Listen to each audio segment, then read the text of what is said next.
सद्गुरू परमपूज्य डॉक्टर काकांच्या चरणी साष्टांग नमस्कार करते। परमपूज्य मंदाताईंना आदरपूर्वक इथूनच नमस्कार करते। आपण सर्व श्रद्धावंत आणि अत्यंत काकांना समोर आपले सद्गुरू आहेत आणि त्यांच्या स्थानी जाऊन तिथे आपण त्यांच्या आशीर्वादाने त्यांच्या समोर श्रवण करावं, श्रवण भक्ती आणि आपला अभ्यास पुढे चालू ठेवावा ह्या इच्छेने आपण इथे आलेले सर्व साधक बंधू भगिनी सर्वांच्या हृदयस्थ परमेश्वराला आपणा सर्वांना विनम्र अभिवादन करते आणि आजच्या चिंतनाला प्रारंभ करते। माझ्याकडे 26वा अभंग दिलेला आहे हरिपाठाचा। एकतत्व नाम दृढ धरी मना, हरीसी करुणा येईल तुझी।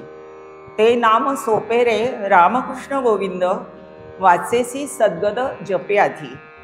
नामा परते तत्व नाही रे अन्यथा, वाया आणिक पंथा जाशी झणी। ज्ञानदेवा मौन जपमाळ अंतरी, धरोनी श्रीहरी जपे सदा। अगदी सरळ अर्थ ह्या अभंगाचा सोपा आहे, म्हणजे म्हटलं तर सोपा आहे आणि समजून घेतलं तर सखोलही आहे। त्याचा सरळ अर्थ आहे की हे मना, काकांनी लिहिलंय, नाम हे तत्व तू मनामध्ये दृढ धर। हरी हरी हरी जे नाम आहे रामकृष्ण हरी, ते हे मनामध्ये तू अत्यंत दृढ धर, त्यामुळं हरीला तुझी करुणा येईल, दया येईल। रामकृष्ण हरी हे नाम जपाव्यास अतिशय सोपं आहे, पण अत्यंत जे सोपं वाटतं ना त्याकडे आपलं फार दुर्लक्ष होतं। जे सोपं आहे ते आपल्याला असं वाटतं आपल्याला सहज जमून जाईल आणि बऱ्याचदा त्याकडे आपलं दुर्लक्ष होतं। आपण कठीण करायला जातो पण अत्यंत सोपं असलेल्याचा आपल्याला विसर पडतो। म्हणून इथे माऊली सांगतात की ते वाणीचे जे अनावश्यक व्यवहार आहेत या जगामधले प्रपंचामधले तुझे, ते तू बंद कर आणि काय कर, त्या वाणीने अत्यंत सद्गरीत अंतःकरणाने अत्यंत प्रेमाने श्रद्धेने तू त्या हरिनामाचा जप कर। ह्या नामा इतकं, हरिनामा इतकं महत्वाचं आणि आपल्याला त्या नामीशी ऐक्य करून साध्य करून देणारं साधन दुसरं कुठलंही नाही आहे। हे नाम संकीर्तन म्हणूनच सगळ्याच संतांनी नामाचं त्यांच्या वाङ्मयामध्ये, त्यांच्या अभंगामध्ये, ग्रंथांमध्ये खूप चिंतन आणि खूप त्याला महत्त्व देऊन सांगितलंय की तुम्ही नामस्मरण नाम जप करा म्हणून। माऊलींनी सांगितलंय ना ज्ञानेश्वरीमध्ये, नाम जप यज्ञ परम पावन, बाधून शके स्नानादी कर्म। नामे पावन धर्म अधर्म, नाम परब्रह्म वेदार्थी, अशी माऊलींची ज्ञानेश्वरीमधली ओवी आहे। म्हणजे जे आपल्याला हरिमुखे म्हणा हरिमुखे म्हणा, ते हरिमुखाने म्हणता म्हणता आपल्याला कुठं घेऊन जाणार आहे ते परब्रह्म तत्वापर्यंत घेऊन जाणारं अत्यंत म्हटलं तर सोपं साधन आहे। कारण वाणीने जप करणं सोपं आहे, पण आपल्या सगळ्या आचार्यांनी आतापर्यंतच्या 3 दिवसांच्या प्रवचनात आणि आज सकाळच्याही प्रवचनामध्ये आपण ऐकलंय की आपण नाम जपाचं महत्त्व जाणून घेत आहोत, पण आपण नाम कसं घेतलं पाहिजे, कसं समजून उमजून त्या तत्वाला गवसणी घालण्याचं सामर्थ्य ज्या नामामध्ये आहे ते जर आम्ही समजून घेतलं तर आम्ही निश्चितपणे आपल्या मूळ स्वरूपापर्यंत जाऊन पोहोचू शकतो। त्या आनंदाचा आपल्याला अनुभव आपल्याच ठिकाणी येऊ शकतो। म्हणून ज्ञानदेव माऊली स्वतःचाच अनुभव सांगतात।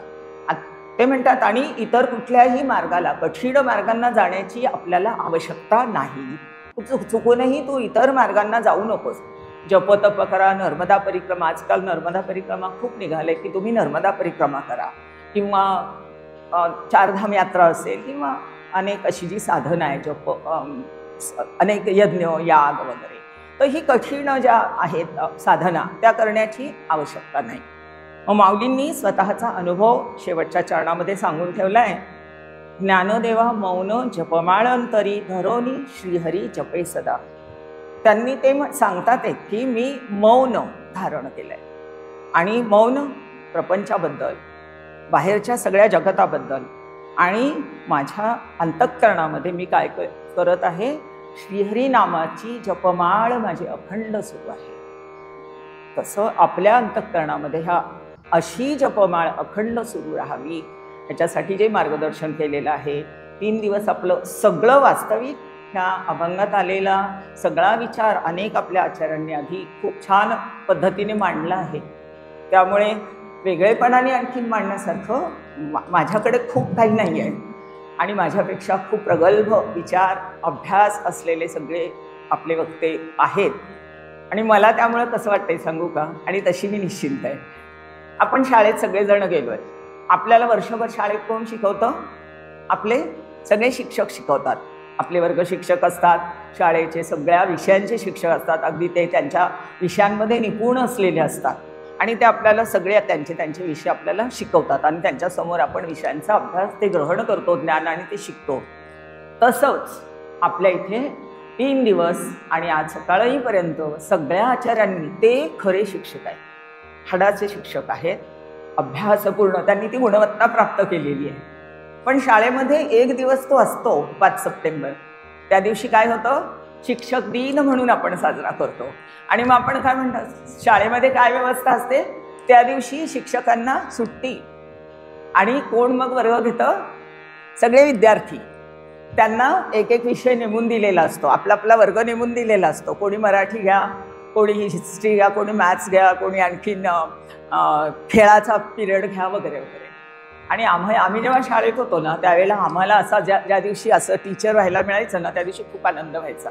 मग छान अशी, तेव्हा साडी नाही घालायची तरी त्या दिवशी कशी तरी आपली साडी नेसून जायचं, थोडं नटून थटून जायचं आणि मग आपलं ज्ञान थोडं बहुत असेल ते व्यक्त करायचं. तो शिक्षक म्हणून आनंद घ्यायचा, असा तो दिवस असायचा. तसा हा पिरियड माझ्यासाठी आहे. हे सगळे खरे शिक्षक आहेत आणि मला आज शिक्षक दिनाची शिक्षिका म्हणून बसवलं आहे.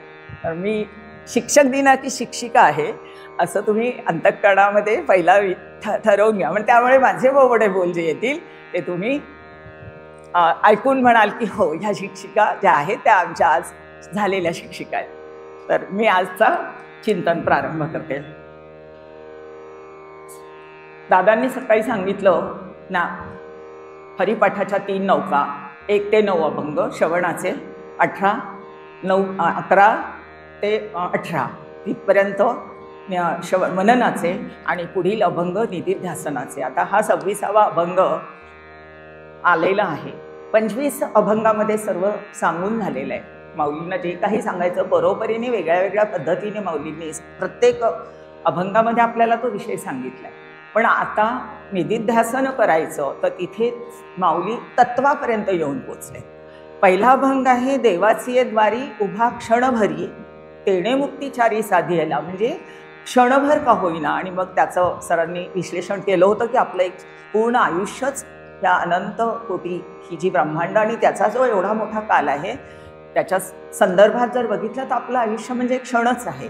मग तो क्षण आपण देवाची द्वारी म्हणजे अंतःकरणात त्या देवाला कायम त्याच्या अनुसंधानात जर राहिलो तर मला मुक्तीची माझ्या व्यवस्था तो भगवंत, माझे सद्गुरू, तो ईश्वर करतो.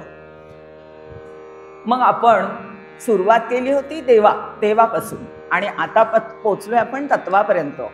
मग हा जो हरिपाठ आहे त्याच्यामध्ये राम, कृष्ण, गोविंद, श्री हरी अशा केशव अनेक नावांनी ज्याचा उद्घोष केलेला आहे माऊलींनी, ते तत्वरूपाने काय आहे आणि हरिरूपाने काय आहे आपण याचं बघूया, चिंतन करूया. मी लहानपणी जेव्हा मी हरिपाठ ऐकायची, माझी आजी हरिपाठ करायची किंवा माझे वडील हरिपाठ म्हणायचे, तर माझ्या मनामध्ये एक प्रश्न यायचा की नुसतं असं, एवढा प्रश्न यायचा. मला काही त्यावेळेला अर्थ वगैरे कळत नव्हता, पण हे असे अभंग अर्धा तास म्हटल्याने खरंच काही अशी मुक्ती लाभते का, असं म्हणजे नुसता पाठ केल्याने, असा प्रश्न मला तेव्हा उद्भवायचा की नुसतं हरिपाठ रोज म्हटल्याने काय होईल. पण आता जेव्हा आपण श्रवण करतो, काकांजवळून श्रवण केलं आणि तो सातत्याने आपले सगळे ग्रंथ जेव्हा आपण अभ्यासतो, तेव्हा आधी अजाणतेपणाने का होईना सुरुवात केलेला जो परमार्थ असतो तो आपल्याला कर्म, उपासना आणि ज्ञान, म्हणजे कर्म आधी करावे ते कर्म मार्गे उपासना, उपासका सापडे ज्ञान, ज्ञाने मोक्षची पावत. म्हणजे इथपर्यंत आपली प्रगती होण्याची शक्यता त्या अजाणतेपणाने सुरू केलेल्या परमार्थामध्ये असते. आणि आपला सर्वांचा कळत न कळत सुरुवातीला असा बघूनच परमार्थ सुरू झालेला असतो. आधी आपल्याला तत्व वगैरे नाही कळत, पण तत्व म्हणजे काय आणि हरी म्हणजे काय हा थोडक्यात आपण समजून घेऊया. म्हणजे हरी म्हटलं, विठ्ठल म्हटलं, राम कृष्ण म्हटलं की ते एक सगुण रूप आपल्या अंतःचक्षून समोर उभं राहतं. आपल्या अंतःकरणामध्ये एक सगुण साकार रूप त्या हरीचं आठवतं. आणि इथे सगुणाचा आधार घेऊन त्याची उपासना करण्याची व्यवस्था होते. आधी करावे ते कर्म, कर्ममार्गे उपासना. उपासनेला वेगळा दर्जा दिलेला नाहीये. शास्त्रामध्ये दोनच मार्ग सांगितले आहेत मोक्ष स्थितीपर्यंत जाण्याचे. एक तर कर्ममार्ग आहे, जसं दादांनी म्हटलं की कर्माला सोडून चालणार नाहीये, प्रारब्धावरच आपण अवलंबून राहून माझा देह प्रारब्धाने चालतो असं म्हणणं योग्य नाहीये आपल्यासाठी साधकावस्था. आधी करावे ते कर्म. कर्म आपण नेटकेपणाने भगवद्गीतेत माऊलींनी श्रीकृष्णाने भगवान श्रीकृष्णांनी जो आपल्या उपदेश केलेला आहे अर्जुनाच्या निमित्ताने आपल्याला, त्या पद्धतीने जर आपण कर्म आपली निष्काम केली, म्हणजे मी करता भाव टाकून केली आणि परमेश्वराने माझं नियोजन केलेलं आहे अशा पद्धतीने जर आपण नीटनेटकी आपली कर्म केली, तर त्या निष्काम कर्माचं निष्काम उपासनेचं फलित जर काही असेल तर आपल्या अंतःकरणात अत्यंत शुद्ध आणि शांत होऊन जातं. आपल्या अंतःकरणाला जे मल आहेत, दोष आहेत, मल विक्षेप आवरण असं जे सांगितलंय, मल दोष म्हणजे पाप करण्याची वृत्ती, नको धर्माच्या विरुद्ध जे आहे ते आचरण करण्याची सहज वृत्ती जी असते त्याला मलदोष म्हणतात. विक्षेप दोष म्हणजे चित्ताची चंचलता. वाटतं की आज आता हरिपाठ म्हणावा, आता वाटतं की नामजप करायला बसावं आणि मग लगेच दुसरीकडे काहीतरी प्रपंच आपल्याला आठवतो आणि प्रपंचाकडे मग आपण पुन्हा मनाने तरी जातो, बसलो एका ठिकाणी पण मन दुसरं, असं विक्षेप, चंचलता. आणि तिसरा दोष जो आहे तो आवरण दोष जो सांगितला आहे चित्ताचा, तर तो म्हणजे स्वरूपाचं वरती आलेलं अज्ञानाचं आवरण. आम्ही मूळचे कोण आहोत, तो हरी मूळ तत्वरूपाने काय आहे. आम्ही देहरूपाने आहोत, पण खरं स्वरूप काय आहे, माझ्या स्वरूपाचा आपल्याला पडलेला विसर, तो आहे आवरण दोष. अज्ञानाचं आवरण आलंय आणि म्हणून अज्ञानाचा परिणाम म्हणून मी देह आहे ही भ्रांती आपली अनेक जन्मांपासून दृढ झाली आहे की मी देह आहे, मी एवढ्या 5 फुटात बंदिस्त असलेली अमुक अमुक व्यक्ती आहे, माझं पुन्हा मी आणि माझा अहम असतो, पुन्हा मी गोड आहे, मी कोणत्या ठिकाणी कार्यरत आहे, मी किती शिक्षण घेतलेलं आहे, माझ्या घरामध्ये मी किती महत्त्वाचं किंवा माझ्या इन्स्टिट्यूटमध्ये माझं किती महत्त्वाचं कार्य आहे, असे अनेक ह्या आपल्या अहंकार, मी आणि माझे असं सगळ्या ज्या ह्याच्या वृत्ती आपल्या अंतःकरण वृत्ती ज्या आहेत त्या विचारांमुळे आपल्या अंतःकरणात हे दोष निर्माण झालेले असतात.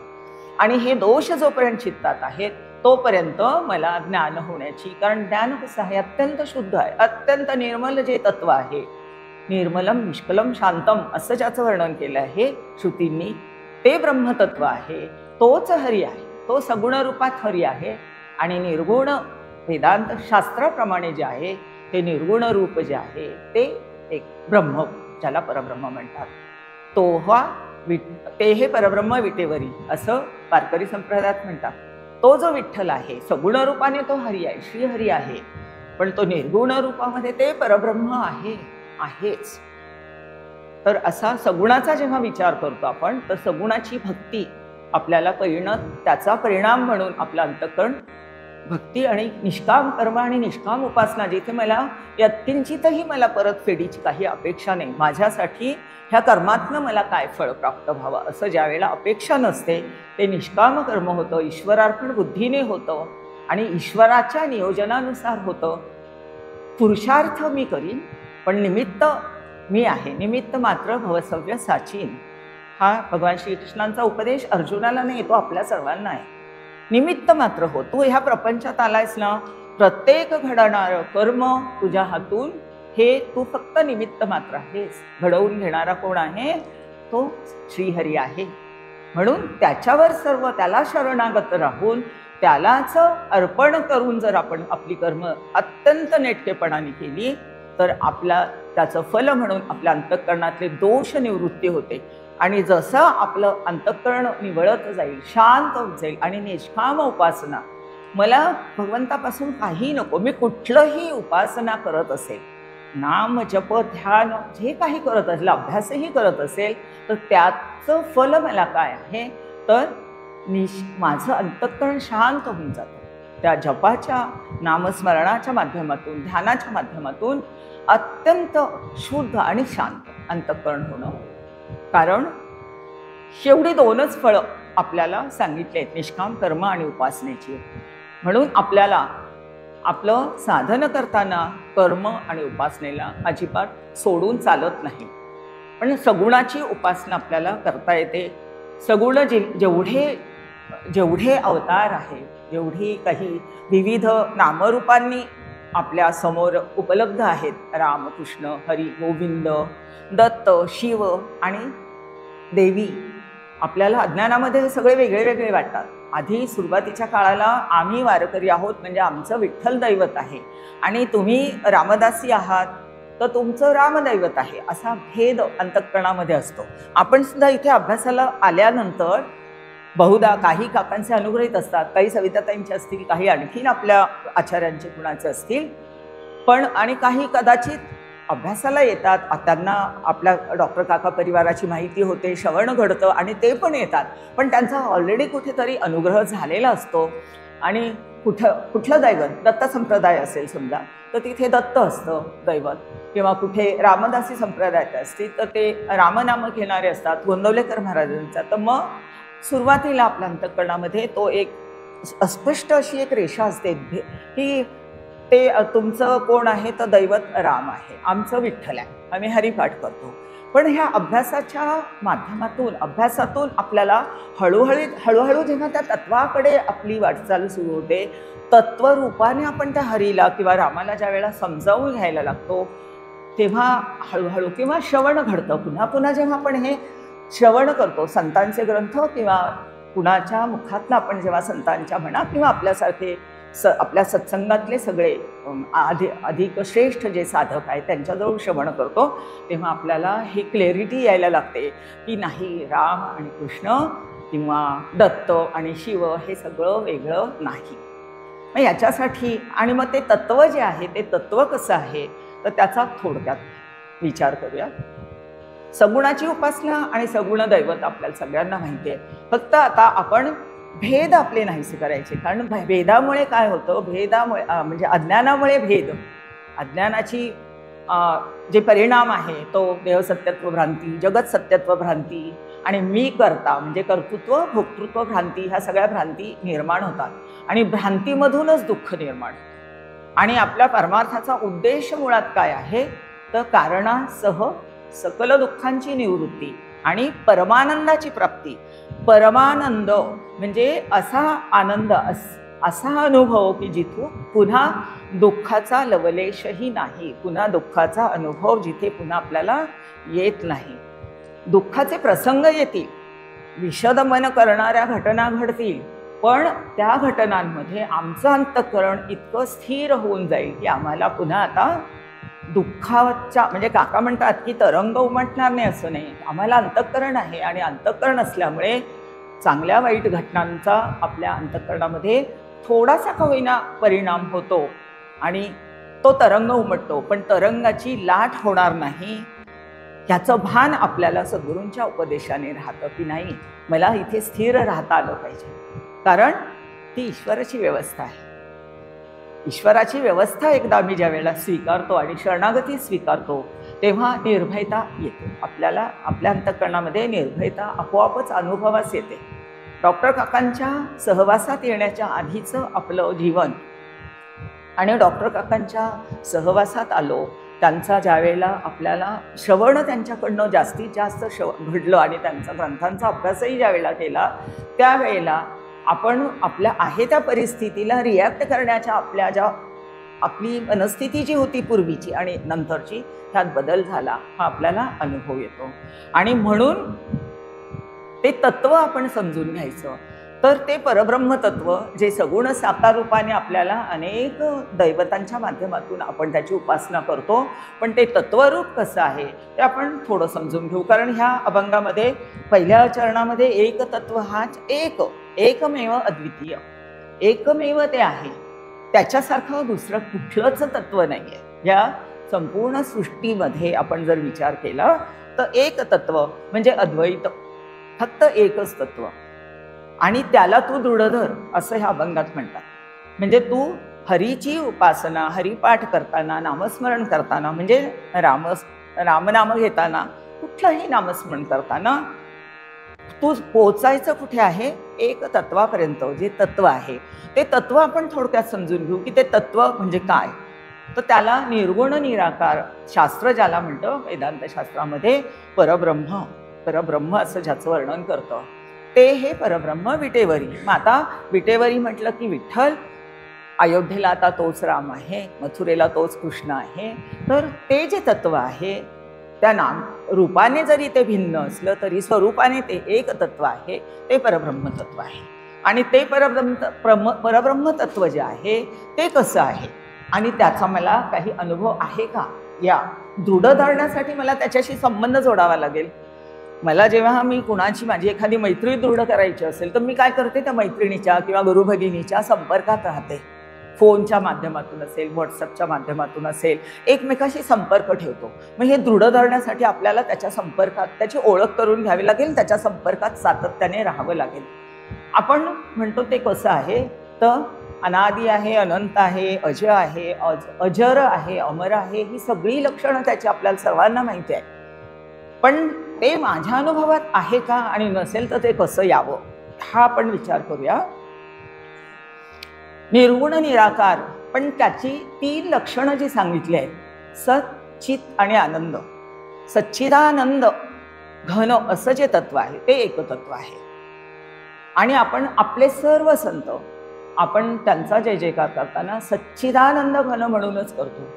महाराजांचा, आपल्या संतांचा जय जयकार, आपल्या दैवतांचा जय जयकार सच्चिदानंद म्हणूनच करतो.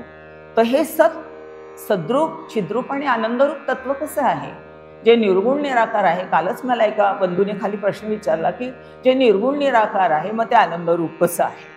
तर आपल्या अनुभवामध्ये ते कसं येईल, तर ते आपल्या प्रत्येक क्षणाला अनुभवात आहे. पण आपल्याला तशी दृष्टी प्राप्त जर झाली नाही, जोपर्यंत आपल्याला सत्संगती किंवा सद्गुरूंचा लाभ होत नाही, तोपर्यंत आपल्याला ते दूर आहे असं वाटतं. आणि म्हणून ते समजून घेतलं की ते किती जवळ आहे ते पण आपल्याला कळतं. आता सत म्हणजे काय, सत्य. आता सत्य म्हणजे काय, तर सत्य म्हणजे कालातीत असं जे तत्व आहे. म्हणजे 3ही काळांचं त्याला बंधन नाही, 3ही काळांच्या पलीकडे ही सृष्टी नव्हती, केव्हापासून हे तत्व आहे. आपण कितीही मागे गेलो तर त्याला आपण त्याचा शोध घेऊ शकत नाही की हे केव्हा सुरू झालंय. म्हणजे ज्याला म्हणतात स्वयंभू, ते स्वयंप्रकाश, आणि ते केव्हापासून आहे, अनादी.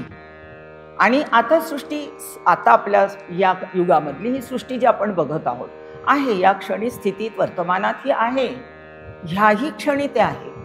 आणि ज्या वेळी केव्हा ज्या काळामध्ये मोठा काळ आहे, हा एक युग जे म्हणतात, तर ते सृष्टीचा प्रलय झाल्यानंतर सुद्धा जे तत्व कायम जसंच्या तसंच शिल्लक असतं, त्यात यत्किंचितही कमी अधिकपणा होत नाही, असं जे तत्व आहे त्याला सत्तत्व म्हणतात. आणि काका जे नेहमी सांगतात की आम्ही परमार्थाचा अभ्यास करताना आपला अभ्यास हा नेहमी प्रथम पुरुषी करून घ्यायचा. कारण आपला आधी तृतीय पुरुषी असतो, कोणीतरी सांगता आपण ऐकतो किंवा ग्रंथ वाचतो, ते त्यांनी तसं सांगितलंय, पण त्याचं वर्णन जे केलं आहे ते माझ्या आतमध्येच विराजमान आहे. म्हणून काका नेहमी म्हणतात, ब्रॅकेटमध्ये आपण परमार्थाचं जे ध्रुपद म्हणतात ते मी आहे, हे कधीही विसरायचं नाही. तेच तत्व माझं स्वरूप आहे. आणि असं करता करता करता मग ते सद्रूप आहे, ते सद्रूप आहे, ते ती कालातीत आहे. मग मी आहे की नाही, देहरूपाने मी निश्चितच कधीतरी निर्माण झाले आणि कधीतरी हा देह निश्चितपणे पडणार आहे. पण माझं जे स्वरूप आहे, आत्मरूप मी जी आहे, ती मी अनादी आहे, अनंत आहे, आणि मी सद्रूप आहे. माझंच स्वरूप सद्रूप असल्यामुळे माझ्या देहाबद्दल काही काळजी, भीती, चिंता मला राहील का? काहीही चिंता राहणार नाही. कारण मी आलेली नाहीये आणि मी जाणारही नाहीये. असा हरिपाठाचा अभ्यास करताना मी हरीचं नाम घेते नाही, तो हरी म्हणजेच मी आहे, ह्या अनुभवापर्यंत जाणं, ह्याला म्हणतात एकतत्व समजून त्याच्याशी एकरूप होण्याचा प्रयत्न करणं. आपल्या या साधनेतून आपल्याला काय करायचं आहे, त्या तत्वाशी एकरूप व्हायचे. रोज उपासनेचा भाग म्हणून हरिपाठ म्हणणं खूप चांगली गोष्ट आहे. रामरक्षा म्हणणं किंवा जप करणं, माळ काही ठरवून करणं संध्याकाळी किंवा आपल्या योग्य त्या वेळेमध्ये, हे खूप चांगलं. पण हे तत्वचिंतन हरी जो आहे तो कर्माचा विषय होतो. उपासना हे कर्मात मोडते आणि हरी एक तत्व म्हटलं, अद्वैत तत्व, आत्मतत्व, ब्रह्मतत्व जे आहे तो कुठला आहे, तो चिंतनाचा विषय होतो. तो फक्त विचारांचा विषय होतो आणि त्याच्याशी ऐक्य कशाने होतं, फक्त विचाराने. ब्रह्मवस्तू, आत्मवस्तू ही सद्रूप आहे, चिद्रूप आहे, म्हणजे ज्ञानरूप, ज्ञान घन असं ते तत्व आहे. आता मला अनुभव, बरं सच्चा अनुभव मला आहे का, मी सद्रूप आहे किंवा मी परमात्म तत्वच माझं स्वरूप आहे, ह्याचा मला अनुभव आहे का? तर प्रत्येकाला तो अनुभव आहे. मी माझ्या अस्तित्वाची जाणीव मला आहे की नाही? प्रत्येक क्षणाला मी आहे ह्याची जाणीव आपल्याला प्रत्येकाला आहे. अहम अस्मी सदाभामी कदाचिन्नाहम अप्रिय असं वचन आहे. तर मी जाणते, प्रत्येक क्षणाला मी जाणते, ह्याचा अर्थ माझ्या अस्तित्वाची मला जाणीव आहे. फक्त अज्ञानाने मी माझ्या देहाला माझं अस्तित्व समजते, ते खरं माझं अस्तित्व नाही आहे. विचाराने फक्त हे समजून घ्यायचं की आत्मरूपाने मी कायम आहे, ह्यामुळे मला कायम स्फुरण आहे की अहम अस्मी.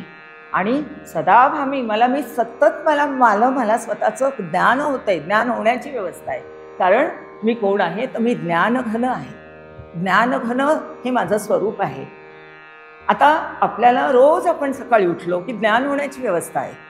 सकाळी उठल्याबरोबर आपण डोळ्यांनी काही पाहिलं, अरे सूर्य उगवलाय, मला आज उठायला उशीर झाला, पटकन ज्ञान होतं आपल्याला. आपण चहा घेतला, कॉफी घेतली, आपल्याला त्याचं ज्ञान होतं. म्हणजे आपल्या पंचज्ञानेंद्रियांनी ज्ञान होण्याची व्यवस्था दिवसभर आहे.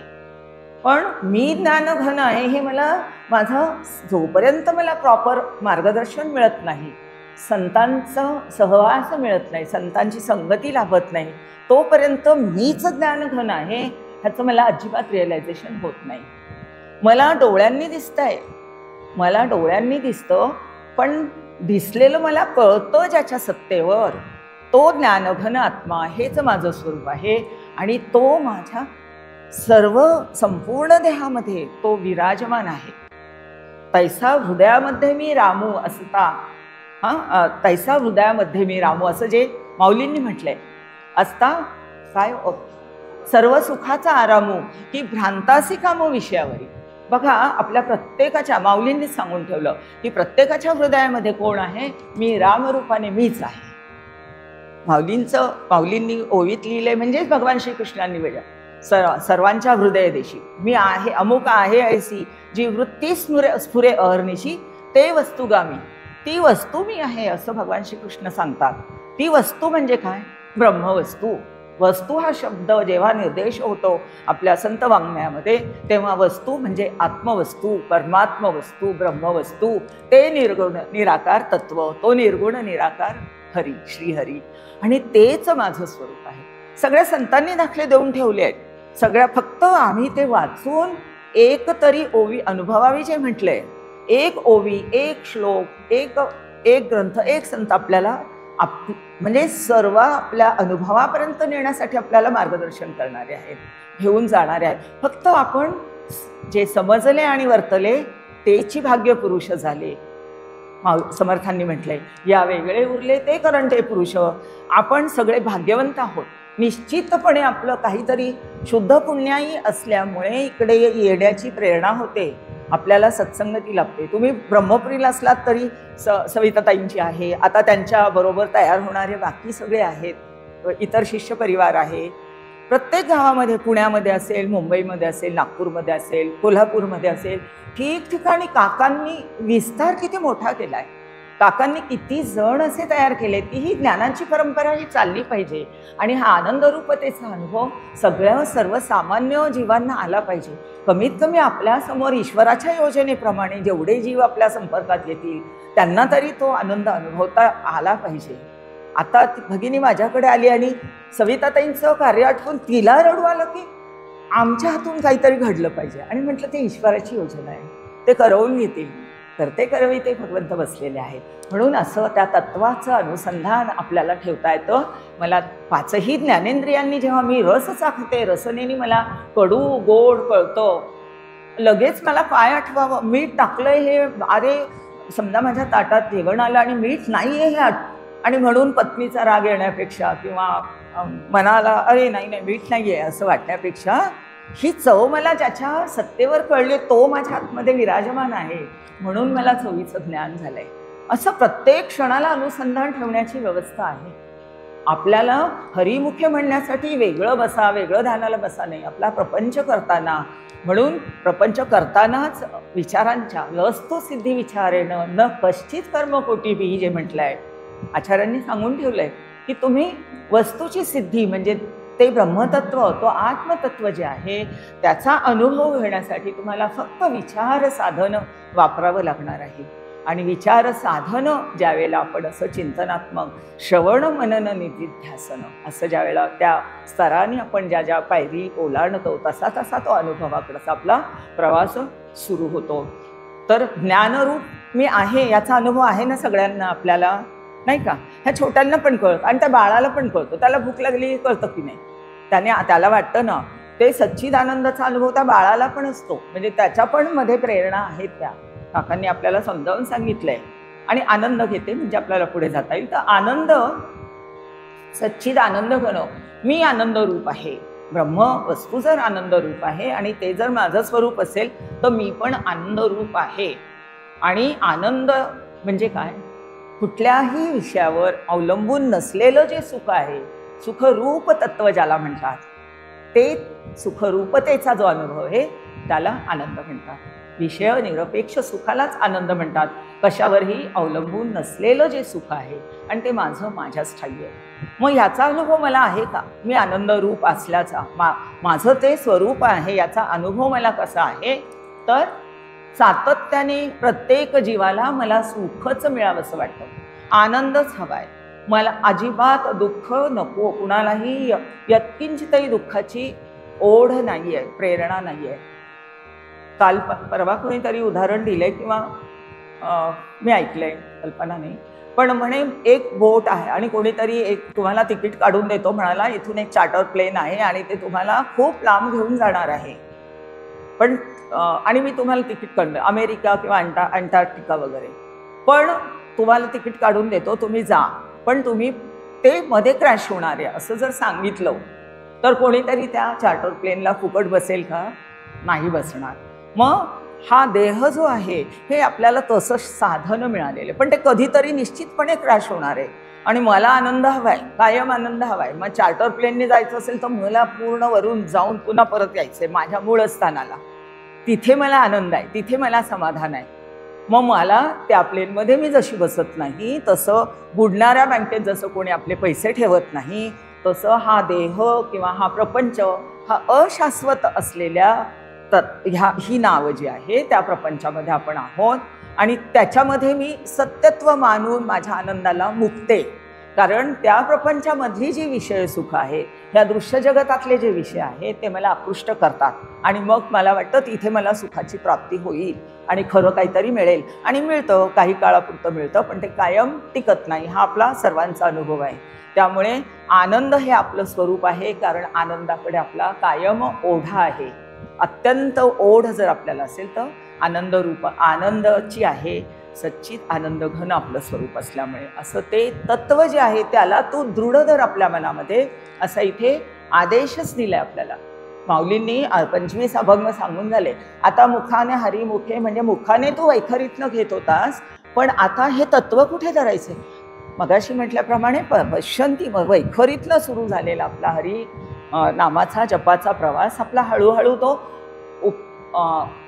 पश्यंतीपर्यंत आपल्याला उतरवायचा आहे. हळूहळू म्हणजे न घेता अजपाजप. राम हमारा जप करे हम बैठे आराम, असं कबीरांचं अनुभव आहे. मीराबाई सगळ्या संतांचे ते अनुभव आहेत. आणि अशी जेव्हा आमची अशी त्या संतांसारखी जेव्हा अंतःकरणाची स्थिती होते आणि इकडे चिंतनाने आम्ही त्याच्याशी एकरूप होण्याचा प्रयत्न करतो आणि इकडे उपासनेने सुद्धा ज्या वेळेला आम्ही ज्या दैवताची उपासना करतो त्या मूर्तीच्या त्या निमित्ताने आपण ज्या वेळेला उपासना करतो तेव्हा ह्या मूर्तीमध्ये तत्वरूपाने जो राम, तत्वरूपाने जो विठ्ठल आहे ते कायम सत्य तू विठ्ठला असं तुकाराम महाराज म्हणतात. असं ते सत्तत्व आहे आणि ते माझं स्वरूप असल्यामुळे मी त्याच्यापेक्षा वेगळी राहिली आहे का? नाही. आणि मी ते जसं आहे सुखरूप ऐसा दुजा कोण सांगा माझ्या पांडुरंगासारिखा असं जेव्हा सांगतात संत, मग सुखरूप ते तत्व आहे, ते आनंदरूप तत्व आहे आणि त्याच्यासारखा दुसरा कोणीच नाही आहे. मग मी ज्या वेळेला त्या तत्वाशी त्या विठ्ठलाशी एकरूप होईल उपासनेच्या माध्यमातून आणि चिंतनाच्याही माध्यमातून. म्हणून सगुणाची उपासना करताना सगुणाचे आधारे निर्गुण पाविजे निर्धारे सारासार विचारे संत संगे असं समर्थ रामदास स्वामी आपल्या दासबोधामध्ये म्हणतात.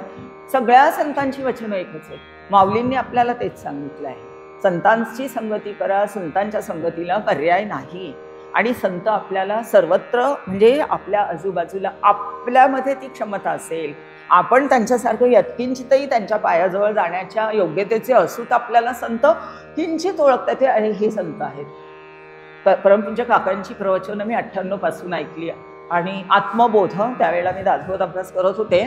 आत्मबोधच पहिलं शिबिर अटेंड केलं आणि आत्मबोध वगैरे काय, आत्मबोध म्हणजे त्या शाब्दिक पातळीवर होतो तो दासबोध अभ्यास सुरू होतो असल्यामुळे थोडी तोंड ओळख झालेली होती, फार कळत नव्हतो. पण काका सद्गुरुपदी आहेत असे संत आहेत हे ओळखायला मला 2 वर्ष लागली, 2 ते 3 वर्ष. मला तरी काका यायचे, त्या शिबिरांनाही मी जायची, पण मी ऐकायची, पण त्या असा परिवारात काही फार ओळख झालेली नव्हती. आणि कोणी काकांची आजकाल जशी संतांची थोडी पब्लिसिटी होते किंवा आता आपण सुद्धा आपल्या काकांच्याबद्दल सहजपणे बोलतो, तेवढं त्यावेळी कोणी बोलत नव्हतं. आणि मग काका सद्गुरुपदी आहेत हे मला 2 वर्षांतर कळलं. आणि जेव्हा काका पुन्हा आले आणि काकांचा अनुग्रह जेव्हा झाला त्यावेळेला अचानक हरीसी करुणा येईल तुझी, त्या हरीला आपली करुणा येते आणि मग तो कुणाच्या तरी माध्यमातून आणि संतांची गाठ भेट घडवून देतो. आपल्याबद्दल त्याला कळवळा येतो की नाही, ह्या जीवाचं हा जीव मला येऊन मिळाला पाहिजे, माझ्या स्वरूपाला मिळायला पाहिजे. त्याचं काही आपल्या वाचून आणलेलं नाही आहे. आपण विभक्त झालो आहेत ना, आपण परिच्छिन्न झालो आहे. तो परिपूर्ण आहे. पूर्णमदा पूर्णमिदं पूर्णात् पूर्णमुदच्यते असं जे परब्रह्मतत्व आहे आणि तेच माझं स्वरूप आहे. पण आपण परिच्छिन्न झालो जीवभाव पत्करल्यामुळे, आम्ही स्वतःला देह अनेक जन्मांपासून समजल्यामुळे.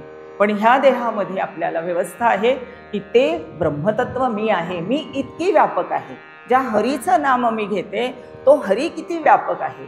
व्यापक मगाशी उदाहरण दिलेले आकाश, आणि आकाशापेक्षाही जे व्यापक तत्व आहे ते हरितत्व आहे. तर अशा हरितत्वाला गवसणी घातली की त्याला आपली करुणा येते. मग ईशकृपा म्हणतात, ईशकृपा नंतर आपल्याला सद्गुरु कृपा होते, आणि मग शास्त्रकृपा आणि आत्मकृपा अशा ज्या 4 कृपा आपल्या परमार्थ साधनेच्या प्रवासामध्ये आपल्याला अनुभवायला येतात. की पहिली ईशकृपा होते, तो करुणा सागर आहे. त्याची सर्वांवर करुणा, तो तेवढीच करुणा सगळ्या जीवांवर आहे, कारण सगळे जीव त्याचेच अंश आहेत ना. जर सृष्टीची निर्मिती आपण जेव्हा बघतो तर काल परवा विषय बोलला गेलेला आहे. श्रुती माऊलीने सांगितलंय की ईश्वर अनुप्रवेश श्रुती सांगते की तो कसं ईश्वराने मायेला स्वीकार केला आणि मग सगळी सृष्टीची रचना केली आणि तो प्रत्येकात शिरला. आत्मना आकाशः संभूतः, आकाशात वायुत अग्निः आप पृथ्वी आणि सर्व सृष्टी, तोच सर्वांमध्ये शिरला. म्हणजे काय, त्याने आकाश निर्माण केलं आणि मग मध्ये जाऊन बसला का? त्याने आकाशातून मग पुन्हा वायूत उडी मारली का? नाही, तोच सर्व झालाय, तोच सर्व झालाय. इतकं व्यापक ते तत्व आहे. त्याला शोधण्यासाठी आम्हाला खरं पाहायला गेलं तर कुठे जाण्याची, जर तेवढं आपल्याला आधी शब्दांच्या पातळीने परोक्ष ज्ञान आणि नंतर त्या साधनेने तशा श्रवण निधी ध्यासन आणि गुरुकृपेने जर त्या अनुभवाच्या पातळीपर्यंत जाता आलं तर आपल्या कुठेतरी जाऊन हरी शोधायचं आहे. मला गेलं पाहिजे, मी इथे गेली तर हरीचं दर्शन होईल, मी 4 धामला गेले तर मला शंकराचं, भगवान शिवांचं दर्शन असं काही राहिलं का? नाही. आतमध्येच आहे, माझ्याच ठिकाणी आहे. आणि म्हणून संतांना बघा, त्यांचे आता गुलाबराव महाराज डोळे म्हणजे जन्मांध ज्याला म्हणतात त्यांना, पण ज्ञान त्यांचे किती ग्रंथ आहेत, कारण ते अनुभवाच्या स्तरावर होतं. अनुभवाच्या स्तरावर आलं की ते असं व्यक्त होतं, आतूनच ते व्यक्त होतं. त्या माऊलींची पूजा करायला एक संत त्या गेले, कुठले संत वाचलंय मी ते, आणि गुलाबराव महाराज होते. तर ते त्यांना त्याच्या कानात जाऊन सांगितलं, अरे हळू रे माझ्या आईला, तुझ्या अंगठीचा स्पर्श होतोय. ते चंदनाची उटी करत आहे, लेप करत आहेत, आणि अरे ती अंगठी काढ, माझ्या माऊलीला ती टोचते आहे. केवढं हे ऐक्य होऊन जातं, ऐक्य होऊन जातं. आपल्याला ऐकून सुद्धा वाटतं की कसे अनुभव असतील संतांचे. तर त्या संतांचे अनुभव, त्या हरीची करुणा, तो करुणादायक आहे. माझी श्रद्धा, माझी निष्ठा, माझं अंतःकरण इतकं मृदू आणि प्रेमाने जर भरलं, ओथंबून गेलं, तर त्याला माझी करुणा आल्याशिवाय राहत नाही. पहिला करुणेचा त्याचा अनुभव आहे. पहिली तर करुणा त्याची आहे की त्याने मला मनुष्य देहात जन्माला घातलं माझ्या पूर्वकर्मानुसार, पण ह्या जन्मात मला त्याला जाणून घेण्याची व्यवस्था केली. ही पहिली कृपा आहे त्याची माझ्यावर. आणि पहिल्यांदा मग मी माझ्या जन्माला आल्यानंतर आता मला देहबुद्धीतून सोडवण्यासाठी, देहबुद्धी माझी जी झाली आहे दृढ, तिला आत्मबुद्धीत नेण्यासाठी मला संतांचा सहवास, मार्गदर्शन तितकंच आवश्यक असतं. म्हणून मला सद्गुरू लाभ, माझ्या सद्गुरूंची भेट घालून देणं, ही सुद्धा ईश्वराची कृपा आहे, ही देवाची कृपा होते. आणि मग सद्गुरूंनी आपल्याला अनुग्रह, मार्गदर्शन, त्यांचं आपल्यावर कृपा जेव्हा होते, तेव्हा कृतकृत्य झाल्याचा जे आपल्याला आनंदाचा अनुभव येतो, अनुग्रह झाला. मला अजून आपला क्षण, आपला बघा, प्रत्येकाने आठवून बघा, काकांचा अनुग्रह किंवा काकांची भेट झाली, तो क्षण तो किती आनंदाचा असतो. हवेत म्हणजे काहीच नाही आहे, आपल्या सगळ्या चित्तवृत्ती शांत होऊन जातात. तो अनुभव आपल्याला क्षणभर का होईना त्या दिवशी आलेला असतो. आपल्याला खूप आनंदाचा अनुभव आहे त्या दिवशी. तो अनुभव मला आता माझ्या साधनेने वाढवायचा आहे. म्हणून संतांचं मार्गदर्शन मिळतं, आणि मग त्या मार्गदर्शनाप्रमाणे जर आपण आपली खरंच दृढ व्रत घेतल्यासारखी जर साधना केली, प्रपंच करायचंच आहे, पण प्रपंच करताना आपण जर म्हटलं की मला हे जमणार नाही, आणि हे जमण्यासाठी मला आता काय करावं लागेल वगैरे वगैरे, तर आपल्याला असा क्रममुक्तीचा विचार न करता झडोझडोनी वहिला निखोजे मग भक्तीची या वाटा लाग, मग तू पावसी अभ्यंग निज धाम माझे. म्हणजे तू झडझडोनी म्हणजे प्रत्येक क्षणापासून, प्रत्येक क्षणाला एक क्षणही त्याच्या अनुसंधानाशिवाय जाऊ नये. तेवढी तळमळ लागली तर अनुसंधान टिकतं. अनुसंधान टिकण्याची व्यवस्था होते. हळूहळू प्रयत्नपूर्वक करावं लागतं, पण प्रयत्नपूर्वक करता करता हळूहळू आपल्याला सहज ते व्हायला लागतं. किंबहुना तो दूर नाही आहे ना, आतमध्ये बसलेलाही तोच आहे, त्याचीच आठवण करून घ्यायची आणि तोच करून देणार आहे. त्यामुळे आपल्याला हळूहळू आठवण यायला लागते. मी बँकेत होते जेव्हा काकांचा अनुग्रह झाला, आणि कॅश काउंटरवर काम करायची. छान भरपूर काम असायचं. तर ते मला ना जनाबाईंचा अभंग आठवायचा, दळीता काढणीता तुझं गायीनं अनंता. आणि मग मी म्हणायची, नोटांचं बंडल असायचे, मी म्हणायचे, मोजिता ठेविता तुझं गायीनं अनंता. देवा आता मोजू दे, कारण हे कार्य मला आलं आहे, पण तुझी आठवण असू दे. आपोआप रामराम आठवायचं. बरं, राम आपोआप आठवायचं. काही आठवण द्यावी लागेल, कारण तोच आतमध्ये बसलाय ना, तो देऊन घेतो आठवण. आता मी जर सकाळी उठले म्हणे माझा प्रपंच आहे, मला आता सगळा संसार करायचा आहे, स्वयंपाक करायचा आहे, आता देवाची आठवण कधी करू? आता मी सकाळी मुली शाळेत जाणार आहे, आता मला डबा करायचा आहे, आता मी पोळी भाजी करायला लागली, देवा हरिचिंतन राहिलं दूर, 7ला आता यांना जायचं आहे, तर मी आता शाळेचा डबा करते. पण डबा करताना चिंतन करता येतं ना, चिंतन मला कायम करता येतं. विचार मला प्रत्येक क्षणाला करता येणारं साधन आहे, त्याला वेगळं काहीही करण्याची गरज नाही. मी कशाची पोळी करते, कुणासाठी करते, ते कुणाची रूप आहे? ईश्वराचीच, भगवंताचीच रूप आहे. त्यांच्यासाठी नैवेद्य सुरू आहे. पोळी कुठून करते? गव्हाची करते. गहू कुठून आणले? दुकानातून आणले, तिथे शेतातून आले, शेतकऱ्यांनी पिकवलं, त्याला पाणी मिळालं. मग ही सगळी तत्व एक क्षणात मी कुठे पोचते? परब्रह्मतत्वापर्यंत. त्याला ऊन मिळालं, त्याला पृथ्वी तत्वातनं ते अन्न तयार झालं. असं आपल्या गृहिणींना तर फार अनुसंधान ठेवायला सोपं आहे. उलट आपण प्रपंचात असताना असं अनुसंधान, ते तत्व दृढ धरायला आपल्याला आपल्याच सगळी कार्य, आपल्याच आजूबाजूची सगळी परिस्थिती आपल्याला उपयुक्त करून घेता येते. आणि मग त्याला आपली करुणा आल्याशिवाय राहत नाही. आणि त्याची करुणा म्हणजे त्याच्याबद्दल, त्याला आपली करुणा वाटली याचा अर्थ आपल्याला त्याच्याबद्दल प्रेम निर्माण होतं. त्याने कृपा केली आहे माझ्यावर, म्हणून मला काहीतरी भाव, सद्गदित अंतःकरण माझं झालं पाहिजे. खरं आपल्याला रडू येतं, प्रपंचात फार पटकन रडू येतं, माझा अनुभव आहे. आपल्याला कुणाचं कशाच्या आठवणीने रडू येतं? मुलाच्या, मुलीच्या, आईच्या, बहिणीच्या आठवणीने फार रडू येतं. खूप दिवस भेट होऊ नको देऊ, किंवा एखाद्या वेळेला तब्येत बरी नाहीये कळलं आणि मला जाता येत नसेल तर मला खूप रडू येतं, पटकन रडू येतं. असं रडू भगवंताबद्दल येतं का? कधीतरी आपल्या डोळ्यातनं अश्रू गळतात का? अंतःकरण एवढं माझं मृदू झालंय का? आणि ते होत नसेल तर याचा अर्थ त्या भगवंताशी मी जुळलेली नाही, तो मी माझ्याच अंतःकरणात आहे आणि त्याच्या भेटीची मला तीव्रतेने ओढ लागली आहे का? तरच माझं अंतःकरण मृदू होईल आणि सद्गदित होईल. पुढच्या चरणामध्ये जे म्हटलंय ना, ते नाम सोपे रे रामकृष्ण गोविंद, वाचेसी सद्गद चप्याधी. ते सोपं आहे म्हणायला, रामकृष्ण हरी गोविंद, हरी नामाचे निखळ प्रबंध. अरे ते निखळ आहे, इतकं सुंदर ते नाम आहे. वाणीने घ्यायला, वैखरी वाणीने घ्यायला तर फारच सोपं आहे. समजून घ्यायला थोडा बुद्धीचा, मनाचा निश्चय, निग्रह करावा लागेल. अंतःकरणवृत्ती समजून घेण्यासाठी मुख्य काय साधन आहे? आपल्या बहिर्मुख वृत्तींना थोडं अंतर्मुख करावं लागतं. वाणी बाहेरच्या जगाबद्दलची बडबड करते, बाहेरच्या जगाबद्दल चिंतन करतं मन, त्याच्याबद्दल आपण वैखरीने बोलतो, मनाने चिंतन करतो, बुद्धीचेही निश्चय असतात प्रपंचातले. ते जर आपण हळूहळू कमी केले, आवश्यकतेपुरता, आणि प्रपंच सोडायचंच नाहीये. नाहीतर आपण सगळे प्रापंचिक आहोत, आम्हाला आपला प्रपंच सोडून कुठेही जाता येणार नाहीये. पण प्रपंचात असतानाच ते सोपं वाटणारं नाम मला मुखामध्ये येण्यासाठी आधी माझं शुद्ध पुण्य, जेते माते पाविजे ते शुद्ध पुण्य. दादांनी पाप, पुण्य, महापाप सगळा विषय फार सुंदर स्पष्ट केलाय सुहासदादांनी. पाप काय, पुण्य काय, ह्या संकल्पना कशा आहेत, आणि त्याचंच आपलं जे कर्म जशी आहेत, पूर्वसुकृत जसं आहे त्याप्रमाणे आपलं आत्ताचं जीवन सुरू आहे.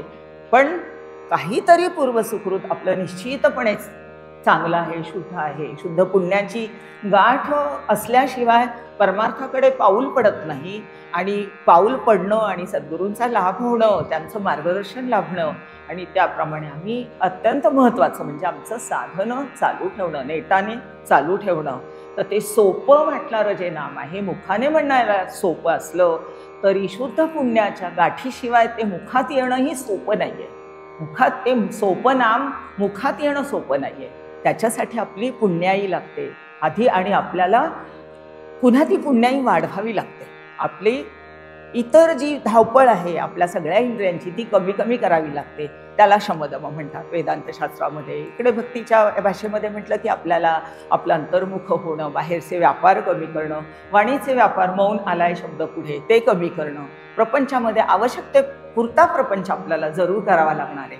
पण तेवढा प्रपंच करताना सुद्धा मला हे माझ्या रामकृष्णाचं नाम घेता येतं, चिंतन करता येतं.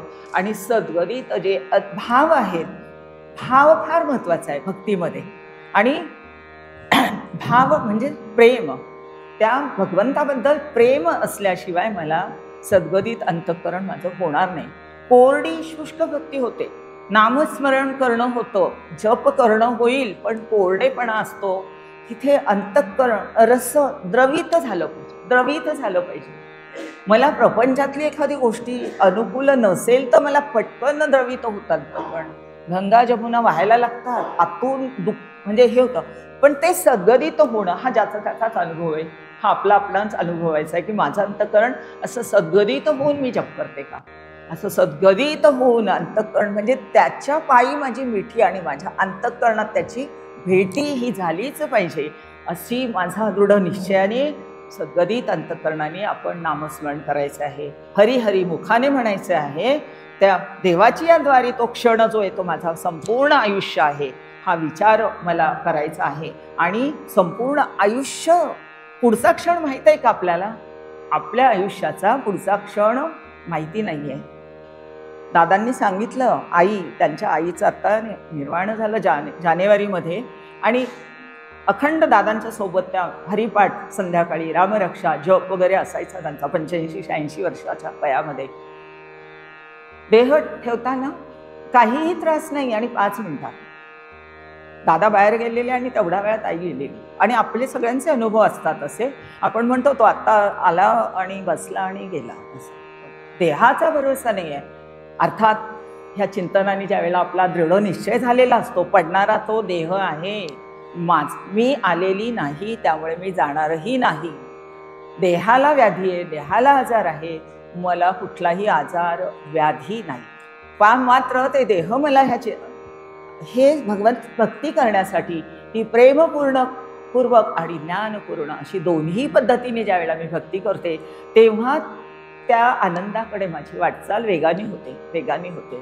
कारण आयुष्याचा भरवसा नाही आहे. पुढचा क्षण काळाचं खाद्य म्हटले ना आपल्या आयुष्याला, त्यामुळे पुढचा क्षण आपल्याला माहिती नाही आहे.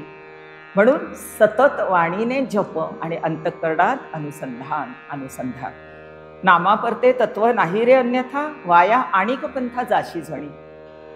नामासारखं म्हणजे म्हटलेलंच आहे ह्याच्यामध्ये, भागवतातलं आहे ना, की हरेर नाम हरेर नामैव केवलम, कलो नास्तैव गतिरन्यथा. म्हणजे ह्या कलियुगामध्ये अत्यंत सोपं साधन तेच पुन्हा इथं सांगितलं आहे. नाम आहे आणि नामच तत्व आहे. म्हणजे हरी म्हणजेच आत्मा, आत्मा म्हणजेच परब्रह्म, आणि परब्रह्म म्हणजे मी जीव नसून मीच ते तत्व आहे, असा जीव ब्रह्मैक्याचा निश्चय झाल्याशिवाय मला माझे सगळं अज्ञान नष्ट होणार. वास्तविक ज्ञानरूप मी आहे. आपण बघितलं सच्चिदानंदमध्ये की मी ज्ञानरूप आहे, म्हणून मला ज्ञान होण्याची व्यवस्था आहे. प्रत्येक ज्ञानाकडे माझा ओढा आहे, मला कळावं वाटतं, मला जाणून घेण्याची उत्कंठा आहे, उत्सुकता आहे. प्रत्येक जीवाला, ही लहान आहे छोटीशी बघा, तिला पण ज्ञान करून घेण्याची आहे. ह्या सगळ्या प्रत्येक जीवाला ज्ञानाकडे ओढा आहे त्याचा. पण त्या तत्वाला गाठ घालण्यासाठी ते सोपं आहे, त्याच्याशिवाय दुसरं कुठलंही साधन नाही आहे. फक्त ते मला समजून उमजून घ्यायचं आहे. मग इथे माऊली आपल्याला पुन्हा थोडं सावध करतात, वाया आणिक पंथा जाशी जणी. आता नामाचं म्हणजे कास सोडून तू इतर पंथ जे आहेत, इतर मार्ग जे आहेत, तिथे तू चुकूनही नको जाऊस. कारण ते कठीण आहे, सोपे नाही आहेत. तीर्थयात्रा करायची, समजा मला वाटलं की आता जावं, सगळे जातात, आपणही नर्मदेची यात्रा करू, आणि बसने करणं तर सोपं आहे, पण समजा मी ठरवलं की आता पायी करू, तर आता मला ते शक्य आहे का?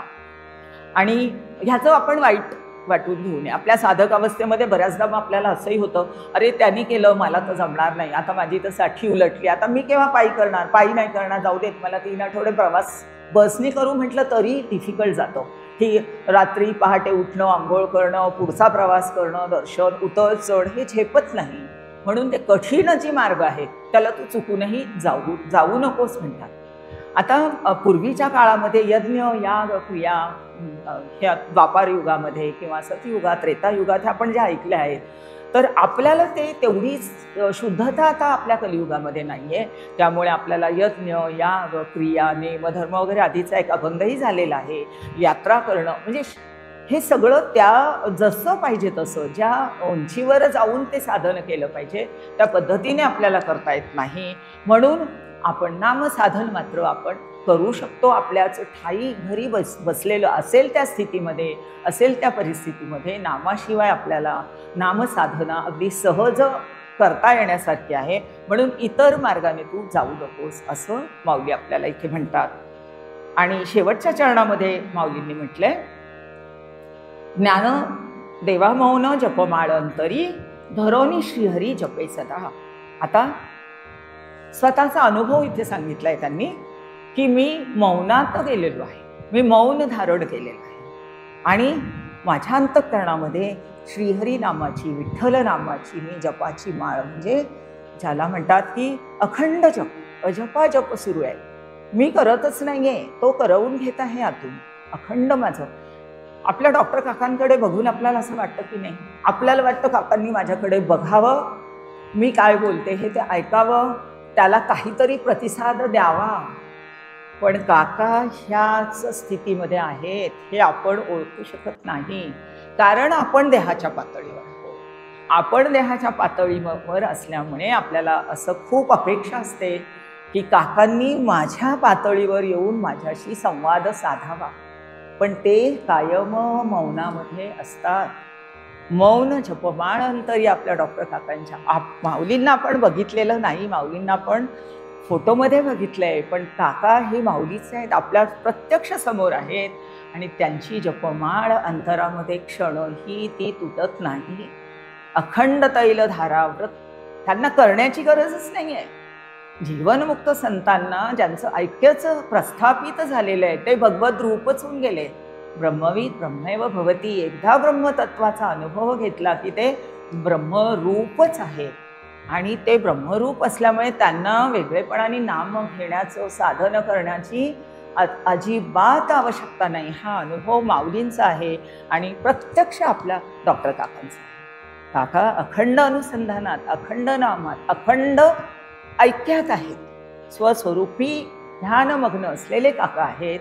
आपल्या स्वार्थासाठी, आपल्या समाधानासाठी आपण अनेक वेळा त्यांना बोलून देहभानावर आणतो. म्हणून म्हणतात ना, जीवनमुक्त संत जे आहे ते 2% बाधित अनुभूतीने आपल्या कल्याणासाठी सगळं कार्य करीत असतात. काकांनी सगळे ग्रंथ, मार्गदर्शन, किती पिढ्यांचा उद्धार होणार आहे, अनंत कालापर्यंत टिकणारं हे कार्य आहे. आणि अशी पुन्हा शिष्य परंपरा एवढी सुंदर काकांनी तयार केली आहे की हे कार्य अखंड चालू राहील. हे कार्य इथेच नाही, परदेशामध्ये, दुबईमध्ये आहे, सिंगापूरला आहे, तिकडे अमेरिकेमध्ये आहे. इतकं व्यस्त ज्यांचं जीवन आहे ते सुद्धा तिथे अखंड त्यांचं चिंतन, प्रवचन, अभ्यास वर्ग हे सगळं सुरू असतं. उपासनाही सुरू असतात, अनेक उत्सवही सुरू असतात.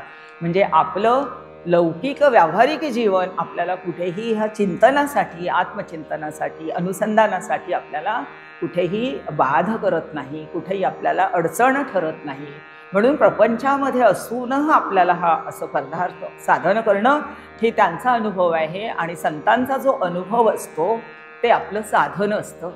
आपल्याला ते साधन म्हणून दृढतेने, अत्यंत निश्चयाने हे साधन करायचं आहे. आणि म्हणून अखंड श्रीहरी जपे सदा, श्रीहरी नामाचा. आणि मग आता मला वाटतं आपण सगळ्यांनी एवढं श्रवण केल्यानंतर कदाचित कोणी कुणाच्या घरी शिवदैवत असेल, दत्त असेल, दत्त संप्रदाय असेल, रामसंप्रदाय असेल, पण आपल्या अंतःकरणातले सगळे भेद मावळून गेलेले असतील. एक तत्व दृढ एकतत्व नाम दृढधरी म्हणा. माझं दैवत कुठलंही असू दे, अनेक दैवतांमुळे विविधता आहे. उपासनेत विविधता आहे, नामात विविधता आहे, रूपामध्ये विविधता आहे, पण स्वरूपामध्ये अद्वैत आहे.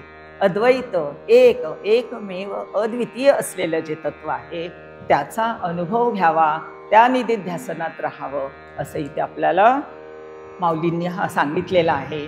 अगदी शेवटचा एक अभंग आहे, तो उद्या सविताताई घेणार आहेत. आजचा नामावतार, त्याला नाम अखंड चालण्याला नामावतार म्हणतात. आणि नामावतार म्हणजे गोंदवलेकर महाराज अलीकडेच जे होऊन गेलेले आहेत. आपण सगळेजण त्यांच्या समाधीस्थान जिथे आहे, जे ते त्यांचं वास्तव्य जिथं होतं, त्या पुनीत जी भूमी आहे गोंदावले, तिथे गेलोय. रोजची त्यांची प्रवचनं येतात. वेदांतच ते आपल्याला अत्यंत सोप्या भाषेमध्ये प्रवचनांच्या माध्यमातून रोज शिकवतात. त्यांच्याच परंपरेमध्ये बुलढाण्याचेच माधुरीताईंच्या गावीच असलेले दत्ता भैया महाराज, दत्ता काका कुलकर्णी, ते आत्ताच होऊन गेले. त्यांनाही नामयोगी म्हणतात. आणि मंदाताई आहेत, काका आहेत, असे संत जे आपण प्रत्यक्ष आपल्या समोर बघत आहोत, यांनी अशाच पद्धतीने आपलं साधन केलेलं आहे आणि त्या तत्वाला गवसणी घातलेली आहे. अशा हरितत्वाला, हरिपाठ अत्यंत सोपं साधन असलेलं, पण ते किती सखोल आहे हे आपल्या सगळ्या प्रवचनांमधून आपल्याला कळलेलं आहे. आणि त्या हरीचा, त्या श्रीहरी तत्वाचा अनुभव आपल्याला त्या एक क्षण उभं राहून, म्हणजे आपल्या आयुष्यभर उभं राहून आपण त्या काकांनी किंवा आपल्या सद्गुरूंनी दिलेल्या साधन मार्गाने जाऊन त्या तत्वाला गवसणी घालावी आणि आपल्या सगळ्या दुःखांची निवृत्ती. कारण काय आहे तर अज्ञान आहे. ते अज्ञान एकदा गेलं की ज्ञान आहे तिथेच आहे, ते आपलं स्वरूप आहे तिथेच ते प्रकाशमान होणार आहे आणि आहे तिथेच त्याचा अनुभव म्हणजे तृप्ती, जीवनमुक्ती. तर आपण जीवनमुक्ती हे ध्येय ठेवावं. त्याच्यासाठी आता आमचे 60 गेले, आता किती राहिले माहीत नाही असं म्हणण्याचा किंवा त्याची खंत करण्याचं काही गरज नाही. जे माझ्याजवळ आहे ह्या देहाने आयुष्य, पण ह्या क्षणालाच मी मुक्त आहे ना, जीवनमुक्त. कारण माझं स्वरूपच जर आत्मतत्व आहे, तर आत्मा म्हणजेच मोक्ष आहे, आत्मा म्हणजेच परब्रह्म आहे, तोच हरी आहे आणि ते माझं स्वरूप आहे. म्हणजे मी ह्या क्षणालाच मोक्ष स्थितीत आहे, आनंदाच्या स्थितीत आहे.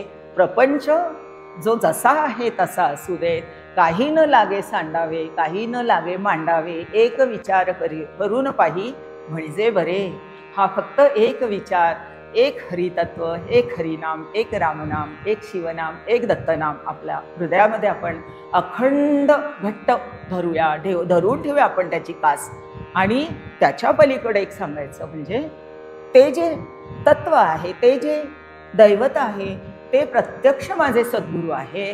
तर आपल्या सद्गुरूंना आपल्या चौरंगावर, हृदयाच्या सिंहासनावर बसवून त्या आनंदाचा अनुभव आपण घेऊया. त्या आनंदाचा अनुभव आपल्याला सगळ्यांना यावा अशी मी सद्गुरूंच्या चरणी, माऊलींच्या चरणी प्रार्थना करते आणि वाणीला विराम देते. झालेली चिंतन सेवा सद्गुरू डॉक्टर काकांच्या चरणी, माऊलींच्या चरणी अर्पण करते आणि थांबते. रामवीर समर्थ.